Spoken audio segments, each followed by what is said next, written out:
ഈ കോൺഗ്രസിനകത്ത് മാത്രമല്ല ഇപ്പോൾ രാഹുലിന്റെ ഗ്ലാമർ എന്ന് പറയുന്നത്, ടോട്ടൽ ഗ്ലാമറസ് MLA ആണ്. അത് ഭയങ്കര സന്തോഷം. ഞാൻ പൊതുവെ ഇന്റർവ്യൂകൾക്ക് വലിയ താല്പര്യമില്ലാത്ത ആളാണ്, പക്ഷെ ഇതൊരു ബൂസ്റ്റായി. അതായത് ഈ നിങ്ങൾ ആദ്യമായിട്ട് നിയമസഭ അഡ്രസ്സ് ചെയ്യുന്ന സമയത്ത് നമ്മൾ സാധാരണ നിയമസഭാ പ്രസംഗങ്ങൾ കേൾക്കുന്നതല്ല എൻ്റെ ഇപ്പോഴത്തെ ഒരു പ്രൊഫഷൻ്റെ ഭാഗം. പക്ഷെ രാഹുൽ സംസാരിക്കുന്നത് ഞാൻ അന്ന് തന്നെ കണ്ടു എന്നുള്ളതാണ്.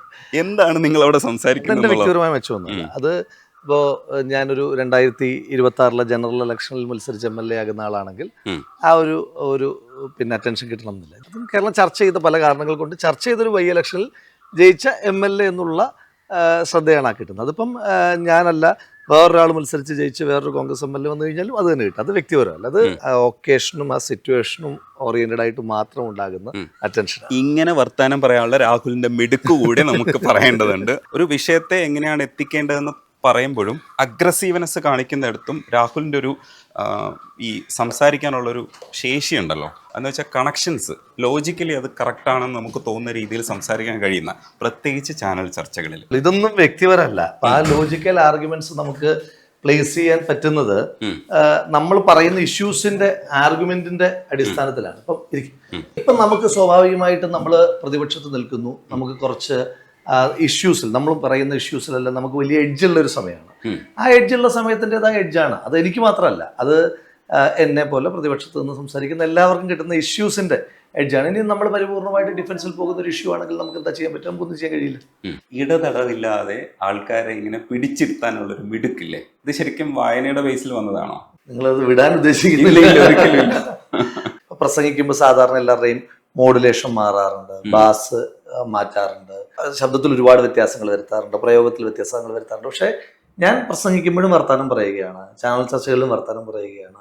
നമ്മുടെ നാട്ടിലെ ഒരു 99.99% മനുഷ്യന്മാരും വർത്തമാനമാണല്ലോ പറയുക. അതിനോട് കണക്റ്റഡ് ആകുന്ന ഒരു ഇതിന്റെ അഡ്വാൻറ്റേജ് കിട്ടുന്നതായിരിക്കും, അല്ലാതെ വേറെ അത്ഭുതമൊന്നുമില്ല. എനിക്ക് ആ മാറ്റങ്ങൾ വരുത്താൻ പറ്റാത്തതാണ്. അത് എൻ്റെ പ്ലസ് എന്നല്ല, സത്യത്തിൽ അതെൻ്റെ മൈനസ് ആണ്. എനിക്ക് മോഡുലേഷൻസ് ഒരുപാട് കഴിയില്ല. എനിക്ക് ഒച്ചയെടുത്ത് സംസാരിച്ച് കഴിയുമ്പോൾ പെട്ടെന്ന് എൻ്റെ വോയിസ് ഭയങ്കരമായിട്ട് എക്സ്പ്ലോയിറ്റഡ് ആണ്. അപ്പം അതുകൊണ്ട് എനിക്ക് പെട്ടെന്ന് ഒച്ചയടയ്ക്കും. അപ്പം അതുകൊണ്ട് ഞാൻ അതിനകത്ത് ശബ്ദത്തിലൊരു സ്ട്രെയിൻ ചെയ്യാറില്ല. അപ്പം അതങ്ങ് കാഷ്വലായി പോയതാണ്. മൈൻഡ് ബ്ലോക്ക് വരാതെ ഈ കാര്യങ്ങളൊക്കെ പറഞ്ഞ് അടയ്ക്കുക എന്ന് പറയുന്നത് ഭയങ്കര ജോലിയാണ്. അപ്പോൾ അത് പ്രാക്ടീസ് ചെയ്യേണ്ട ഒരു പരിപാടിയാണ് സത്യത്തിൽ. ഇപ്പം ചാനൽ ചർച്ചകളാണല്ലോ ഇതിൻ്റെ ഒരു മാനദണ്ഡമായിട്ട് എടുക്കുന്നത്. അപ്പോൾ ചാനൽ ചർച്ചകളിൽ പിന്നെ അടിമുടി അപ്പുറത്തെ കുഴപ്പം നിൽക്കുകയാണ്, സർക്കാരിൻ്റെ ഭാഗത്ത് കുഴപ്പം നിൽക്കുകയാണ്. അത് കേന്ദ്രമായിക്കോട്ടെ സംസ്ഥാനമായിക്കോട്ടെ. അപ്പം ഞാൻ അതിനെതിരായി സംസാരിക്കുന്ന ഒരാളാണ്. അപ്പോൾ ഈ ജനങ്ങൾക്ക് ഇതേ ആർഗ്യുമെന്റ്സ് ഉണ്ടല്ലോ. തിരിച്ച് അപ്പുറത്ത് അതിനെ ന്യായീകരിക്കേണ്ടി വരുന്ന ആളുകൾ എന്തു പറഞ്ഞാൽ ന്യായീകരിക്കുക? റീസെന്റ് ആയിട്ട് ഉണ്ടായ പ്രധാനപ്പെട്ട ഡെവലപ്മെന്റ്സ് എടുത്തു. ഞാൻ അതിൻ്റെ ഒരു പൊളിറ്റിക്സിലേക്കല്ല പോകുന്നത്. റീസെന്റ് ആയിട്ടുള്ള ഏത് ഡെവലപ്മെന്റ്, ഇപ്പം നമ്മുടെ ആശാ വർക്കർമാർക്ക് അവരുടെ ഓണറേറിയം 3 മാസമായി മുടങ്ങിക്കിടക്കുകയാണ്. ആ വിഷയവുമായി ബന്ധപ്പെട്ട് ഒരു ചർച്ചയ്ക്ക് ഇരിക്കുകയാണെന്ന് വിചാരിച്ചു. അതിനെ ന്യായീകരിക്കാൻ വരുന്നവർക്ക് അവരെ അധിക്ഷേപിക്കാനല്ലാതെ വേറെ എന്താ കഴിയുക? ആ അധിക്ഷേപിക്കുമ്പോൾ സ്വാഭാവികമായിട്ട് അത് ബാക്ക് ഫയർ ചെയ്യപ്പെടും. ഇപ്പുറത്ത് ആശാ വർക്കർമാരുടെ വക്താവായിട്ടാണ് ഞാൻ നിൽക്കുന്നത്.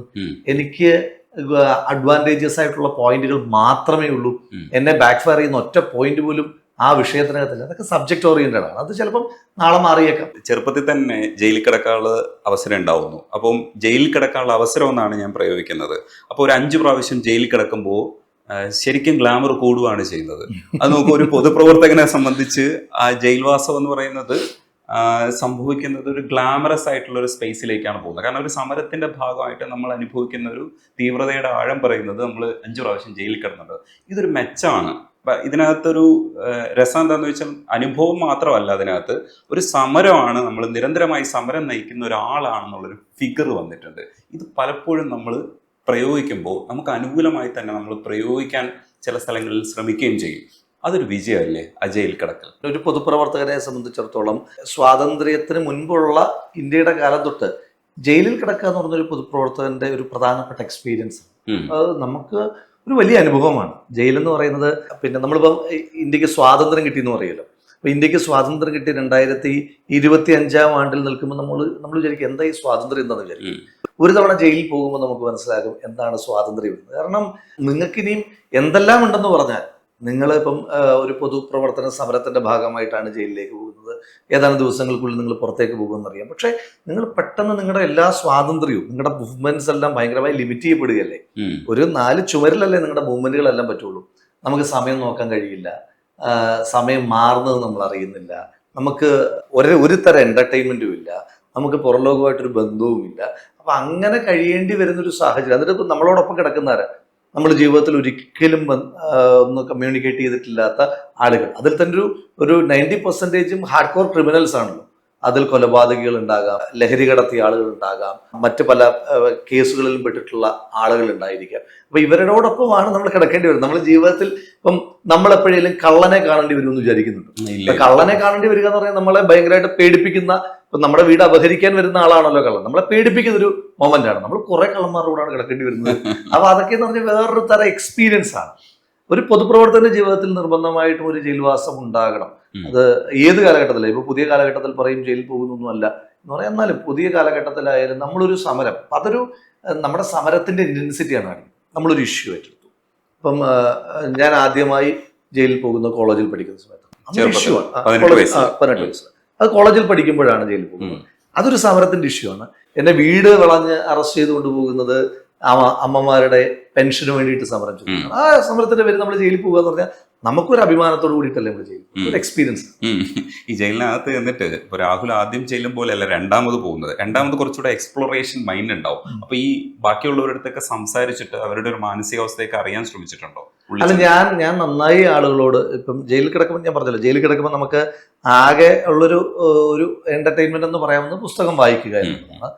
അതിനപ്പുറം എന്തെങ്കിലും സാധിക്കുമെങ്കിൽ അത് ഈ ആളുകളോട് ഇന്ററാക്ട് ചെയ്യുക എന്നുള്ളതാണ്. അപ്പം ഞാൻ ജയിലിൽ കിടക്കുന്ന എല്ലാ ആളുകളോടും ഇപ്പം നിങ്ങൾ നടത്തുന്ന പോലെ ഇന്റർവ്യൂ നടത്തും. ഞാൻ എന്താണ് നിങ്ങളുടെ പശ്ചാത്തലം, അതിന് അതുമായി ബന്ധപ്പെട്ട് രാഹുൽ സംസാരിക്കാം.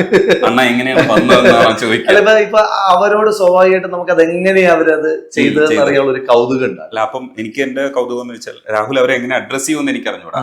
അപ്പൊ ചെറുപ്പത്തിലാവുമ്പോ നമുക്ക് കുറച്ച് അണ്ണാന്നൊക്കെ വിളിച്ചിട്ട് നമ്മൾ വിളിക്കും. ഇപ്പോഴും അങ്ങനെ തന്നെയാണ്. പ്രായത്തിന് മുതിർന്ന എല്ലാ ആളുകളും നമ്മൾ അങ്ങനെ ചേട്ടാ എന്ന് തന്നെ ആയിരിക്കുമല്ലോ വിളിക്കുന്നത്. അപ്പൊ നമുക്ക് അതിന്റെ ഒരു ബഹുമാനം ഉണ്ടാവുമല്ലോ.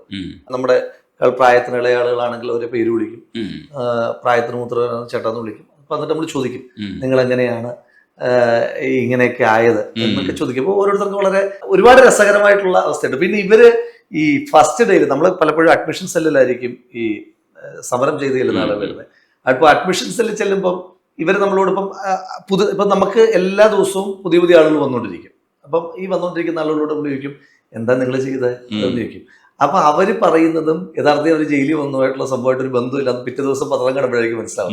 പിറ്റേ ദിവസം പത്രത്തിൽ ഇവരുടെ വാർത്ത ഉണ്ടാകും. അപ്പം ഒരിക്കൽ ഒരാൾ വന്നു. അപ്പൊ അയാൾ മോഷണ കേസാണ്. അപ്പം അയാളോട് ചോദിച്ചു നിങ്ങൾ പിന്നെ എന്തിനാണ് ജയിലിൽ വന്നതെന്ന് ചോദിച്ചു. അപ്പൊ അയാൾ പറഞ്ഞു ഞാനാണ് ഒരു ഗ്യാസ് സിലിണ്ടർ എടുത്തത്. അപ്പൊ നമുക്ക് ഭയങ്കര സഹതാപം തോന്നി. പാവം, ഒരു ഗ്യാസ് സിലിണ്ടർ എടുക്കേണ്ടി വരുന്നൊരു അവസ്ഥ എന്നൊക്കെ പറഞ്ഞ് നമുക്കൊരു ദയനീയതയൊക്കെ തോന്നി കഴിഞ്ഞപ്പം പിറ്റേ ദിവസം പത്രം വന്നു കഴിഞ്ഞപ്പം അയാള് അടച്ചിട്ടിട്ട് അമേരിക്കയിൽ പോയ ഒരു വീട്ടിലെ എല്ലാ സാധനങ്ങളും കൊള്ളയടിച്ചു. അപ്പൊ ഇയാളുടെ പ്രത്യേകത, ഇയാൾ ഓരോ ദിവസമായിട്ടാണ് കൊള്ളയടിച്ചത്. ഒരു ദിവസം വന്നിട്ട് റെഫ്രിജറേറ്റർ എടുത്തോണ്ട് പോകും, അടുത്ത ദിവസം വന്നിട്ട് വാഷിംഗ് മെഷീൻ എടുത്തോണ്ട് പോകും. ഇയാൾ ഇതിന്റെ താക്കോലൊക്കെ കൈക്കലാക്കി ഇങ്ങനെ ഭയങ്കര ലോഡുമായിട്ടല്ല പോകുന്നത്.